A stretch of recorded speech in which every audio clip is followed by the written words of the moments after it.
Hello, everyone, and welcome back to the Action Bible Audio Companion and Narration by MC Brown.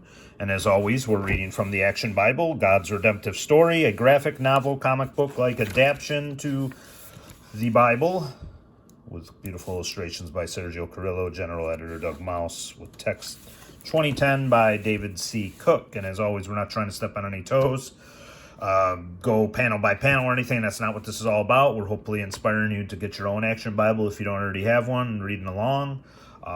There is a description, there's a link, in the description to an Amazon where you could purchase this. This is the regular version. There is a new deluxe version that I've since heard about since I started this series, which has, I believe, extra chapters, I should say, that were adapted, and maybe one day I'll be blessed to read them and narrate them as well. But just want to say God put this in my heart to do it. We're rolling right along here as we approach, nearing the end of the Old Testament, as I narrate, and appreciate anyone who's been along the way. And just as always, there's a timestamp in every description, so if you're finding this one or a couple ones back for the first time, just know that you can skip these intros and go right ahead to the actual pages I'll be narrating for this one. So we are on part 36 here, and we'll resume here on page 451 without further ado. Unpopular prophecies based on Jeremiah 2 Kings 23:36 through 24:1. The new young king Jehoiakim continues his ancestors' tradition of dishonoring God. My father ordered us to worship any god but Jehovah, and look what happened. Judah is no longer a free country. Clearly, God cannot save us. It should be allowed to worship any god anybody thinks might help us, maybe the Babylonians' god. To Jeremiah's dismay, the people had not really believed in Josiah's reforms. In their hearts, they are happy to follow Jehoiakim in his idol worship. So Jeremiah preaches at the entrance to God's temple. You think God is satisfied with you because you are circumcised? But you also circumcise your hearts. The people don't listen, so Jeremiah comes back to prophecy at the temple again. Because your hearts are false, your worship does you no good. Your prayers do you no good. Your sacrifices do you no good. And again, God has tried to discipline and correct you, but it does you no good. So now God will destroy Jerusalem and exile you to Babylon, because you serve foreign gods in your own land. You will now serve foreigners in a foreign land.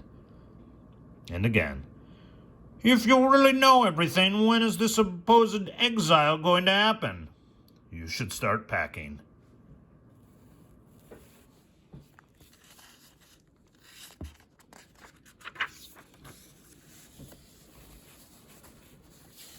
At these words, the crowd flies into a rage. They drag Jeremiah to the city officials. He is speaking against us and against God's city of Jerusalem. He should be stoned to death. What do you have to say for yourself? I am only saying what the Lord himself told me to say. Your own behavior and actions have brought this punishment upon you. And if you kill me today, the Lord will add it to your list of sins for shedding innocent blood. Thankfully, one of King Josiah's old officials is at the temple. Ahikam had been an honest and righteous man in the service of Josiah, and he believes in the ministry of the Lord through Jeremiah. People, what Jeremiah says is not new. The prophet Micah predicted the same thing about Jerusalem a century ago, and King Hezekiah did not put him to death. We must not kill the man for speaking similar words. The people are still infuriated at Jeremiah, but they cannot stone him without Ahikam's permission. Sulkily, they retreat, for now. As Jeremiah brushes himself off, a young scribe, Baruch, comes forward. I believe you, Jeremiah. Is there anything I can do to help you? I need someone to write down my prophecies. These people may actually kill me someday, and God's word must live on. That Jeremiah is such a doomsayer. I know. He gets so angry about little things. Just because I burn incense to the goddess of heaven doesn't mean I don't still worship God. Right, now that the Babylonians are in charge, It never hurts to bake some bread in the name of Ishtar, and the people's sinning continues. That winter, Jeremiah asked Baruch to read a prophecy at the temple for him. You think because you have a covenant with God that you are allowed to do evil things, but a contract with God doesn't save you from the consequences of sin. I must get that scroll and read it to King Jehoiakim. I have a feeling he won't be pleased. The evil king doesn't say a word as Jeremiah's prophecy is read to him. Instead, when his official is finished reading, Jehoiakim silently takes the scroll and throws it into the fire. After he watches it burn away to nothing, he finally speaks. Arrest Jeremiah and Baruch. Maybe prison will shut their mouths. But Jeremiah and Baruch have already hidden themselves. This is too hard, Jeremiah. Everyone is against us. Life is nothing but pain and sadness. It's going to get sadder and more painful yet for the people of Jerusalem, but you should be content with what you have. The Lord's promises that he will at least spare your life.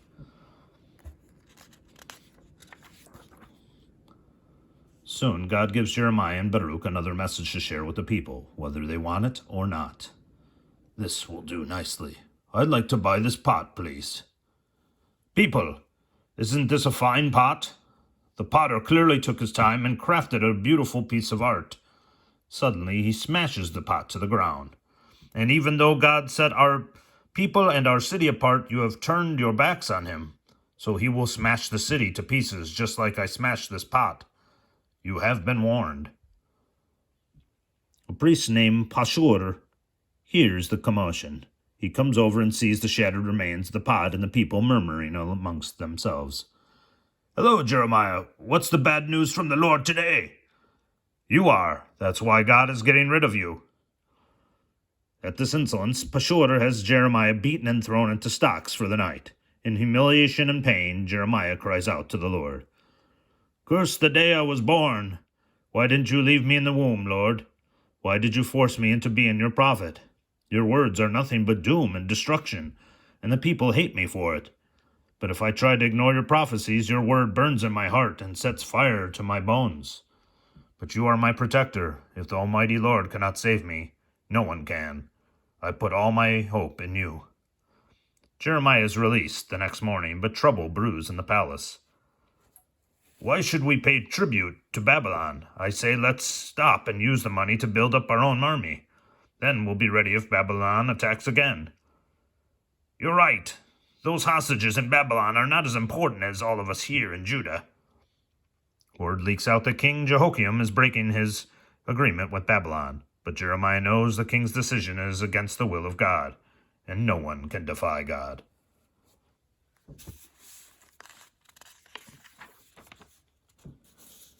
Ezekiel's exile, based on Ezekiel, Jeremiah 29, 1 through 14. King Jehoiakim revolt against Babylon is well underway when suddenly he dies. Babylon easily overwhelms Judah's army. Young King Jehoiachin, who has ruled 3 months, is forced to surrender to King Nebuchadnezzar. This time I will take your treasures, your nobles, your skilled workers, and your king. Let this be a lesson to the ones who are left. So Jeremiah's prophecy comes true. The temple treasures are looted, the king and 10,000 of Judah's strongest men are led away. Prince Zedekiah is made king after he promises loyalty to Babylon. Frightened and weary from the 900-mile march, the 10,000 captives from Judah reach the gates of Babylon, the giant city of their conquerors. Ezekiel, a young priest, and his wife are among the captives, wondering where they will live. You Israelites could go to Tel Aviv on the Kibar River. There's unclaimed land. There where you can farm and build your homes.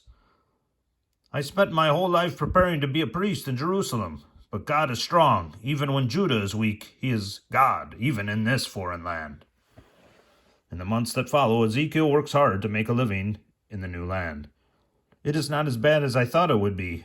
We're together, and they treat us well. But God has more in store for Ezekiel than being a farmer in a foreign land. One day, out by himself along the Kabar River, Ezekiel sees an awe-inspiring sight in the sky. That's like no storm I've ever seen. Fire bursts from the cloud. 4 creatures, each with 4 wings and 4 different faces, flash back and forth like lightning. By each creature is a wheel within a wheel, and above all, this is a glorious throne. It's a vision of the glory of God.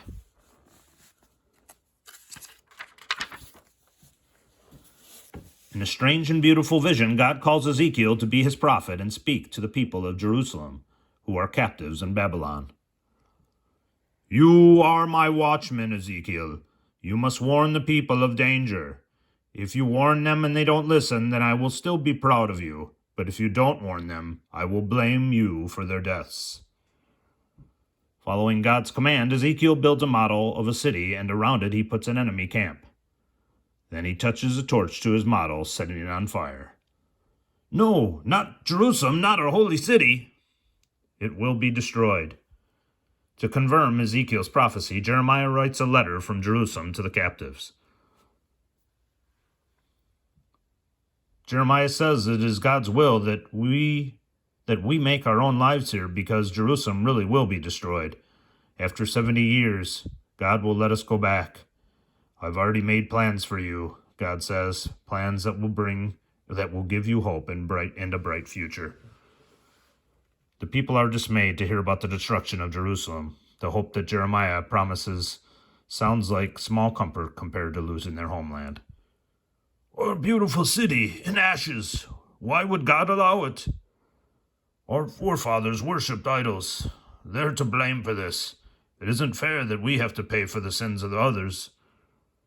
No, you too have sinned, but it's your fault too. But God loves you. He will forgive you if you stop doing wrong and start doing what he wants you to do. Those who obey God will return home and build a new nation. One day the Spirit of the Lord whisks Ezekiel far away to an ancient battlefield where many brave soldiers had died. In this forgotten valley, time and nature have left nothing but the bones of soldiers long dead. What do you think, Ezekiel? Is it possible for these dusty old bones to come back to life? That's a trick question, Lord. Only you know what miracles you can do. Prophesy to them, Ezekiel. Tell them that. I will knit them back together again. Feeling a bit silly, Ezekiel obeys. Bones, hear the word of the Lord. He will bring you to life. For a moment, all is still. Then the bones start to rattle and move. He will give you tendons and flesh and cover you with skin once again.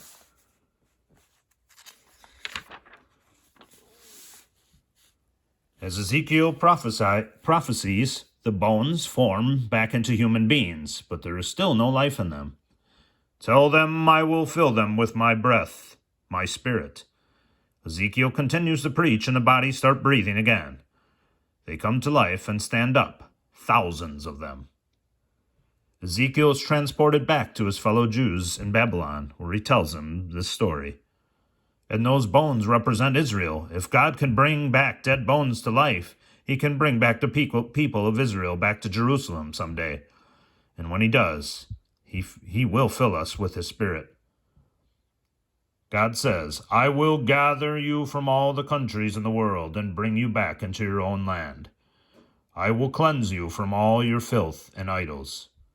And I will put my spirit in you and move you to follow my decrees and keep my laws. You will live in the land I promised you. You will be my people, and I will be your God. I will give you a new heart and put a new spirit in you. I will remove from you your heart of stone and give you a heart of flesh. There will be a new temple and a new Jerusalem, but Jerusalem will have a new name that means the Lord is there.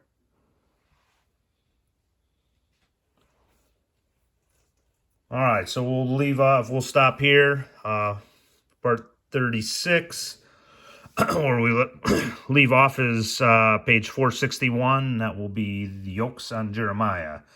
As always, appreciate you guys, love you guys. Thank you all for listening, tuning in here. If you feel on your heart, please like this video, share this video to anyone you feel may need it. subscribe, hit the notification bell, all that good stuff. As always, appreciate you guys. May God keep you safe and well. God bless you guys, and we'll see you in the next one.